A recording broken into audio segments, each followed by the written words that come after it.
కొండా సురేఖ గారి జన్మదిన సందర్భంగా రఘం భరత్ గారు నిర్వహిస్తున్న కార్యక్రమంకి నేను రావటం జరిగింది.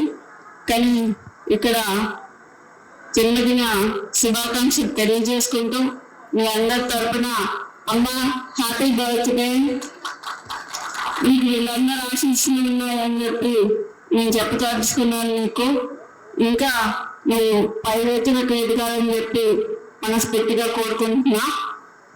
అయితే ఇవాళ కొంచెం మాట్లాడుకోవాల్సిన సందర్భం ఉన్నది. ఇవాళ గీజుకొండ అంటే మాకు కొండంత అల్ల. ఎందుకు అనంటే మా నాన్న అరెస్ట్ అయినప్పుడు రాజ్ కుమార్ అంకుల్, నవీన్ రాజ్ అంకుల్ వీళ్ళందరూ మేము 25 రోజులు గీజుకొండ పోలీస్ స్టేషన్ ముందట పరుపులు వేసుకొని అనుకున్నాం.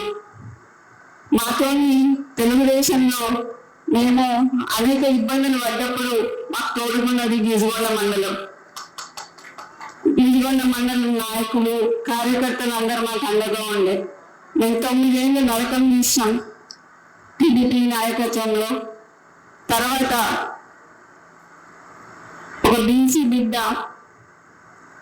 ఒక పటవారి వ్యవస్థని తన ఇంటి నుంచే నిర్మూలించాలని చెప్పి మొదట వాళ్ళ ఇంటి నుంచే వాళ్ళ నాన్నను ఒప్పించి పటవారి వ్యవస్థని తీసేసి ఆయన పేరులో పటేల్ని తీసేసి ఈరోజు రాజకీయం స్టార్ట్ చేసిన కొండా మురళి సామాన్య కార్యకర్తగా స్టార్ట్ చేసిండు. అట్లాంటి కొండా మురళి ఇవాళకి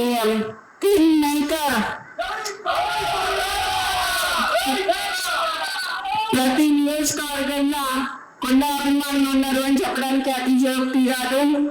కంపల్సరీగా కొండా యువసేన అనేది ప్రతి నియోజకవర్గంలో ఉన్నది.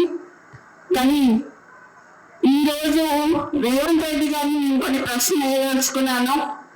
దాంట్లో భాగంగా మీరు మొదట పిసిసి కావాలని కోరుకున్నది కొండా సురేఖ, కొండా మురళీధరరావు గారు. ఆ రోజు వారు మాట్లాడుతూ కొండా మురళి గారి ఆదేశాల మేరకి కొండా సురేఖ గారు పిసిసి రేవంత్ రెడ్డి గారిని ప్రపోజ్ చేయడం జరిగింది. తర్వాత ఢిల్లీ స్థాయిలో కూడా ఆమె ప్రపోజ్ చేయడం జరిగింది. ఆ రోజు నువ్వు పిసిసి అయినాక ఫస్ట్ మొట్టమొదటిగా మా ఇంటికే వచ్చారు. వచ్చి నువ్వు అన్న మాట ఏంటంటే మా నాన్నతో కొండా మురళి గారితో అన్న 38 సీట్లు వచ్చినా 36 సీట్లు వచ్చినా నీకు ఎమ్మెల్సీ ఇస్తానన్నా. అన్నవా లేదా అనేది మా కోటగల్లి మైసమ్మ దగ్గరికి రా, ఎల్లమ్మ దగ్గరికి రా, శక్తివంతమైన దేవత ఆడని అనలేదని నువ్వు ప్రమాణం చేయి, అప్పుడు నేను చెప్తా. ఒక బీసీ బిడ్డకి, ఒక క్రౌడ్ పుల్లర్కి ఎందుకు ఎమ్మెల్సీ ఇవ్వలేదు, ఎందుకు పదవి ఇవ్వలేదు అని నేను అడుగుతున్నా. ఈరోజు నిన్నొచ్చి నెక్స్ట్ ఎలక్షన్ గురించి మాట్లాడినావు కదా. 2 ఎలక్షన్ల తర్వాత రేవంత్ ప్రకాష్ రెడ్డిని గెలిపించాలని చెప్పినావు. రేవంత్ ప్రకాష్ రెడ్డి అంటే పరకాలకి తెలియదు, పరకాలంటే రేవంత్ ప్రకాష్ రెడ్డికి తెలియదు ఎలక్షన్ల ముందట. అవునా కాదా? ఎవరొచ్చిండు? కొండా మురళి వచ్చి తిరిగితే రేవంత్ ప్రకాష్ రెడ్డి గెలిచిండు. ఈరోజు 4-5 నియోజకవర్గాలలో తిరిగి ఆ రోజు గెలిపించుకున్న వ్యక్తి, నువ్వు కార్లో కూర్చోబెట్టుకొని తిరిగిన వ్యక్తి ఈరోజు ఎందుకు గుర్తొస్తలేదు నీకు? అంటే ముఖ్యమంత్రి అయితే కళ్ళు నెత్తికెక్కినాయా అని అడుగుతానా నేను. నాకు భయం లేదు. ఇవాళ ఓటే రేపు 2 నాకు. ఎందుకు అని అంటే నా బిడ్డ, నా కొడుకు ఎవరైనా చూసుకుంటారు వాళ్ళని. నేను ప్రజల కోసం పనిచేసేదాన్ని, ప్రజల మధ్యలో ఉండేదాన్ని. ఈరోజు మా నాన్న నాకు అట్లే పెంచిండు, నేను భయం లేకుండా పెంచిండు. నేనెవరికి భయపడను, చావుకి భయపడను. కానీ ఈరోజు చాలా ఈ 2 ఏళ్ళ ఎవరికి ఎన్నికయ్యా, ఇవాళ రాజీనామా చేయమని చెప్పు. ఇవాళ రాజీనామా చేసి ఎలక్షన్లకు రా. నా ఇక్కడ వంచనీళ్ళు ఉన్నది, 3 అంతస్తుల బిల్లు నీకు ఇస్తా. చక్కనే ఉండి రేవంత్ ప్రకాష్ రెడ్డికి నువ్వు వచ్చి కాంగ్రెసింగ్ చేయి. రేవంత్ ప్రకాష్ రెడ్డి గెలుస్తాడా, లేకపోతే కొన్న కుటుంబంలో ఎవరి నుంచి గెలుస్తారు?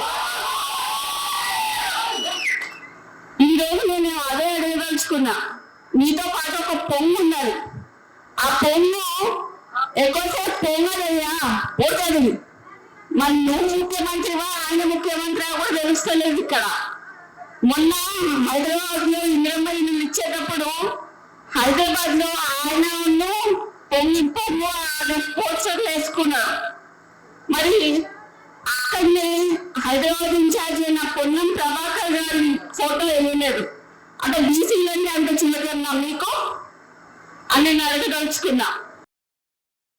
మరిన్ని అప్డేట్స్ కోసం ఛానల్ ను సబ్స్క్రైబ్ చేయండి. నోటిఫికేషన్స్ కోసం బెల్ ఐకాన్ పై క్లిక్ చేయండి.